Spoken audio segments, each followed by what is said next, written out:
ಇವತ್ತು 100 days videos complete ಆಗಿದ್ದಕ್ಕ ಯಾವ ತರ ಸೆಲೆಬ್ರೇಷನ್ ಮಾಡಿದ್ವಿ ನಿಮ್ಗೆಲ್ಲ ಗೊತ್ತಾ? ಸಾಯಂಕಾಲ ಕೆಲಸದಿಂದ ಮನೆಗೆ ಬರೋವಾಗ ಕೇಕ್ ಬೇಕಾಗಿತ್ತು ಅನ್ಬಿಟ್ಟು ಬೇಕರಿ ಹತ್ರಕ್ಕ ಹೋದೆ ಫ್ಯಾಕ್ಟರಿ ಗೇಟಾಗ. ಚಿಕ್ಕದಾಗಿ 1/4 kg ಕೇಕ್ ತಗೊಂಡು ಪ್ಯಾಕ್ ಮಾಡಿಸ್ಕೊಂಡು ಊರ್ ಕಡೆಕ ಬಂದೆ. ಬರೋವಾಗ ಗಾಡಿಗೆ ಪೆಟ್ರೋಲ್ ಹಾಕ್ಸ್ಬೇಕಾಗಿತ್ತು. ಬಂಕ್ ಹತ್ರಕ್ಕೆ ಹೋಗ್ಬಿಟ್ಟು ಪೆಟ್ರೋಲ್ ಹಾಕ್ಸ್ಕೊಂಡು ನಾನು ಊರ್ ಕಡೆಕ ಹೊಂಟೆ. ನಾನು ಕೆಲಸದಿಂದ ಮನೆಗೆ ಬರೋಷ್ಟೊತ್ಕ ನಮ್ಮ ಹುಡುಗನ್ ಕೂಡ ಬಂದ್ಬಿಟ್ಟಿದ್ನು. ಇಷ್ಟ ದಿನದಿಂದ ಮಾಡಿರೋ ಎಲ್ಲಾ ವಿಡಿಯೋಸ್ ಇವತ್ಕ 100 ಡೇಸ್ ಕೂಡ ಆಗೈತೆ. ಅದಕ್ಕೋಸ್ಕರ ಇವ್ರನ್ನ ಕೂಡ ಕರ್ಸಿದ್ನಿ. ನಾವು ಬಂದವ್ರು ಬಂದಂಗೆ ಕೇಕ್ ಎತ್ಕೊಂಡು ಗಾಡಿ ಮೇಲೆ ಇಟ್ಬಿಟ್ಟು ಸೆಲೆಬ್ರೇಷನ್ ಕೂಡ ಮಾಡಾಕಿದ್ರೆ. ಇನ್ನೊಂದು ವಿಷಯ ಏನಪ್ಪಾ ಅಂತಂದ್ರೆ ನನಗ್ ಸಪೋರ್ಟ್ ಮಾಡ್ತಾರೋ ನಿಮ್ಗೆಲ್ರಿಗೂ ತುಂಬ ಹೃದಯ ಧನ್ಯವಾದಗಳು. ಇದು ನನ್ನ ಸೆಲೆಬ್ರೇಷನ್ ಅಲ್ಲ, ಇದು ನಿಮ್ದು ಸೆಲೆಬ್ರೇಷನ್. ಇದನ್ನೆಲ್ಲ ಮಾಡ್ಬೇಕು ಅಂತಂದ್ರೆ ಇವತ್ತು ನೀವು ಕೊಟ್ಟಿರೋ ಪ್ರೀತಿ ವಿಶ್ವಾಸದಿಂದ ಇವತ್ತು ಈ ಸೆಲೆಬ್ರೇಷನ್ ಕೂಡ ಮಾಡ್ತಾ ಇರೋದು ನಿಮ್ಗೋಸ್ಕರ. ನಮ್ ಗುಂಡುನು ಏನೋ ಹೇಳ್ತಾನಂತೆ ಕೇಳಿಸ್ಕೊಳ್ಳಿ. ಇವತ್ತಿಗೆ ನಮ್ಮ 100 ವಿಡಿಯೋಸ್ ಕಂಪ್ಲೀಟ್ ಆಗಿದೆ.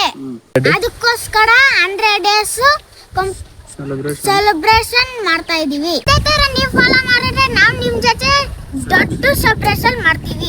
ನನ್ನ ಫಾಲೋವರ್ಸ್ ಎಲ್ಲ ಇವ್ರನ್ನ ನೋಡೇ ಇರ್ತೀರಿ. ಮನು ಕನ್ನಡಿಗ 53 ಅನ್ಬಿಟ್ಟು ಇವ್ರದ್ದು ಕೂಡ ಇನ್ಸ್ಟಾಗ್ರಾಮ್ ಐಡಿ ಐತೆ. ನನಗೆ ಯಾವ ತರ ನೀವು ಸಪೋರ್ಟ್ ಮಾಡ್ತಾ ಇದ್ರು ಅದೇ ತರ ಇವ್ರಿಗೂ ಕೂಡ ಸಪೋರ್ಟ್ ಮಾಡಿ. ಇವ್ರನ್ನ ನಾನು ಕರೆದಿದ್ದಕ್ಕ ಇವತ್ತು 100 ಡೇಸ್ ಸೆಲೆಬ್ರೇಷನ್ ಮಾಡಬೇಕು ಅನ್ಕೊಂಡಿದ್ದೀನಿ. ನಿಮ್ಮನ್ನ ಇನ್ವೈಟ್ ಮಾಡ್ತಾ ಇದೀನಿ, ಬರ್ತೀರಾ ಅಂತ ಕೇಳಿದಕ್ಕ ಯಾವುದೇ ಕಾರಣಕ್ಕೂ ಬರ್ದಿರಾ ಅಂತೂ ಇರಲ್ಲ, ಬಂದೇ ಬರ್ತೀನಿ ನಿನ್ಗೋಸ್ಕರ ಅಂತೇಳಿ ಇವ್ರು ನನಗೆ ಮರ್ಯಾದೆ ಕೊಟ್ಟು ನಮ್ಮನೆ ಗಂಟನೂ ಬಂದಿದ್ರು. ಇದನ್ನೆಲ್ಲ ಮುಗಿಸೋಷ್ಟೊತ್ಕ ಗುಂಡುನು ನಮ್ಗೆ ಯಾರ್ಗೂ ಕೇಕ್ ಕೊಡಿದ್ರೆ ಒಬ್ನೇ ತಿಂದಾಕ್ತಾವನೆ. ನೋಡ್ರಿ ಯಾವ ತರನೇ ಗುಂಡುನು ಅನ್ಬಿಟ್ಟು ಕೊಡೋ ತರನೇ ಕೊಡಕ್ ಬಂದ್ಬಿಟ್ಟು ಹಂಗೆ ಬೈಕ್ ಕೂಡ ಹಾಕೊಂಡ್ಬಿಟ್ಟು ಗುಂಡುನು. ಚಿಕ್ಕ ಮಕ್ಳಂದ್ರೆ ಇದೇ ತರನೇ ನಾವೇನು ಮಾಡಕ್ಕಾಗಲ್ಲ. ಮನೋರು ಕೂಡ ಅದೇ ತರ ಅವ್ರವ್ರ ಕಡೆಕ ಹೊಂಟ್ರು. ಗುಂಡು ನೋಡಿದ್ರೆ ಅವ್ರ ಹಿಂದ್ಗಡೆನೆ ಓಡ್ತಾವನೆ ಟಾಟಾ ಬೈ ಬೈ ಅಂತ ಹೇಳ್ಬಿಟ್ಟು ವಾಪಸ್ ಕೂಡ ಬಂದ್ಬಿಟ್ಟು ಆಮೇಲೆ ಇದನ್ನೆಲ್ಲ ನೋಡೋಷ್ಟೊತ್ಕ ಅಶೋಕಣ್ಣು ಯಾವ್ದೋ 7 ಸ್ಟೇಜ್ ಪಡ್ಡೆನ ಇಳಿಸ್ಕೊಂಡು ಹಿಡ್ಕೊಂಡು ಮನೆ ಕಡೆಕ ಬಂದ. ಇವತ್ತಿನ ಈ ವಿಡಿಯೋದಲ್ಲಿ ನೀವು ಅಬ್ಸರ್ವ್ ಮಾಡಬಹುದು ನಮ್ಮ ಮನೆ ಹತ್ರ ಡೈಲಿ ಎಷ್ಟು ಹಸುಗಳಿರ್ತಾವೆ ಅಂತ. ನಿಮ್ಗೂ ಯಾರ್ಕನ ಹಸುಗಳು ಬೇಕಾದ್ರೆ ಬರ್ರಿ ತಗೊಂಡೋಗ್ರಿ, ಸ್ಕ್ರೀನ್ ಮೇಲೆ ಕಾಣಿಸ್ತಾರೆ ನಂಬರ್ಕ ಕಾಲ್ ಮಾಡ್ರಿ. ಅಂದಂಗೆ ಇವತ್ತಿನ ವಿಡಿಯೋ ಇಷ್ಟೇ. ನಾನ್ ಮಾಡೋ ವಿಡಿಯೋಸ್ ನಿಮ್ಗೆಲ್ಲ ಇಷ್ಟ ಆದ್ರೆ ಲೈಕ್ ಮಾಡಿ, ಫಾಲೋ ಮಾಡಿ, ಶೇರ್ ಮಾಡಿ.